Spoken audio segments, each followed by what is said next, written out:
এই বিল্ডিং এর মধ্যে কাজ করতে গিয়ে আমরা জীবন হুমকির মুখে পড়ে গেছি। কি ঘটনাটা যে ঘটছিল আপনারা শেষ পর্যন্ত দেখে এই ঘটনা শুনে যাইবেন, আর নাহলে মনের শান্তি দিয়ে থাকতেন না। এই কাজটা আমরা রোজার মধ্যে করছিলাম, পরে একদিনের কাজ বাকি আছে রোজার ঈদের মধ্যে আয়া করছি। তাই মনে করেন আজকে সারাদিন আমরা সাথে যা যা হয়েছে এটা আপনারা কইয়াম। রোজায় ভালো আছেন, রোজার মধ্যে কাজ করছিলাম, এইটা খুব ভালো আছেন। মনে করেন এইভাবে যদি মালিকরা এরকম আচার ব্যবহার মিস্ত্রির সাথে করে তাহলে কাজটা কেমনে করব, কাজ করব কেমনে, মানুষের বালা কেমনে চাইবো মানুষ, আপনারাই কোন। আমরা 9টার দিকে কাজ গিয়া ধরছি, তারপরে কাজ করতেছি। মনে করেন 11টা বাজছে, 11টা বাজতেই কতগুলা নাস্তা লয়ে আছে, বুট মুড়ি চা বিস্কুট। আচ্ছা এটি খাইলাম, করছি 40 থেকে 45 মিনিট কাজ করছি। করার পরেই আবার কি করছে, এক বাড়ি ফিডে লয়ে আছে, এটি খাইতাম 12টা বাজে। পরে আবার এটি খাইলাম, খাইতারি না, এরপরে জোর করিয়া খাইছি। তারপরে কি করছি, নামাজও গেছি কি আমরা 1:30 বাজে নামাজ তো আইছি, আইরে পরে কইতেছে ভাত খাইলাম। পরে ভাতে তো মনে করেন ভাত দিছে, আবার 3-4 জাতের আইটেম, এত কিছু তো আর খাওয়া যায় না।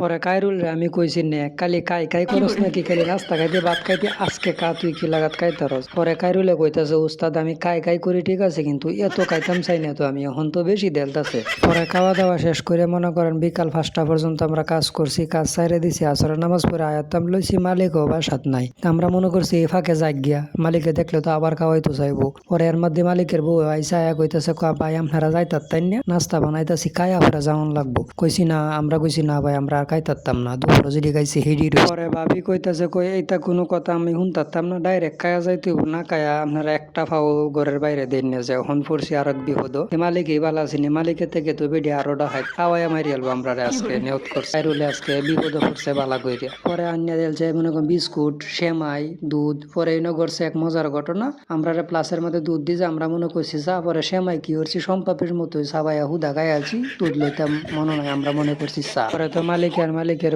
মনে করেন আমরা আশাআশি করতেছে, আমরা দুধ ছাড়াই সেমাই খাই আছি শুকনা সাবাইয়া। আচ্ছা যাই হোক, মানুষ এত ভালো হইতো করে এইভাবে যদি খাওয়ায়। আমি খাওয়ানোর ভিডিও বানাইছি ঠিক আছে, মানুষে খাওয়ায় না, নাস্তা খাওয়ায় না, এটা লইয়া ভিডিও বানাই, কাইরুলে চিল্লা পাল্লা করে। কিন্তু এরা কি আমার ভিডিও দেখছে নাকি না, দেখে এই প্রতিশোধ নেওয়ার লাগে এইভাবে খাওয়াইছে আমি তো জানি না। আল্লাহ বাঁচাইছে, জানটা কোনো মতে লইয়া পরে কাজটা শেষ করে বাসাতে আইছি। রোজার মধ্যে কাজ না করতাম তাইলে না আমরা মনে হয় খাওয়াইয়া মারিয়াল। আর রোজার মধ্যেও অত্যাচার কম করছে না, প্রতিদিন কাজটা শেষ করতে দুইজনে কাজ করছে। হেলবার মিস্ত্রি 150-150-300 টাকা হইয়া এনে দিলছে, ইফতারি খাইতাম। আরেক জায়গায় কামো গেছে হয় না 50-50-100 দিছে, সেই বেটার হিসাবটা ঠিক আছে। দুইজন মানুষ ইফতার খাইতে বড় জোরে 100 টাকা হলে বা 150 টাকা লাগবো। আপনারা 50-50-100 অথবা 150 টাকা দিবেন, 300 টাকা দেওয়ার কোনো দরকার আছে? এত টাকা লাগে ইফতারি খাইলে। আল্লাহ বাঁচাইছে, আমরা কন্ট্রাক্টর এই খবর পাইছে না, দুজি এই খবর পাইতো মালিক রে ফোন দিয়ে কইলো ভাই এত ঘন ঘন যদি আপনি মিস্ত্রি রে খাবার দেন তাহলে মিস্ত্রি তো কায়া দুর্বল হয়ে যাবে, কাম মরবো কোন সময়। তাহলে সরাসরি না হরে দিল যাবে, মিস্ত্রি রে এত খাবার দেন না যে।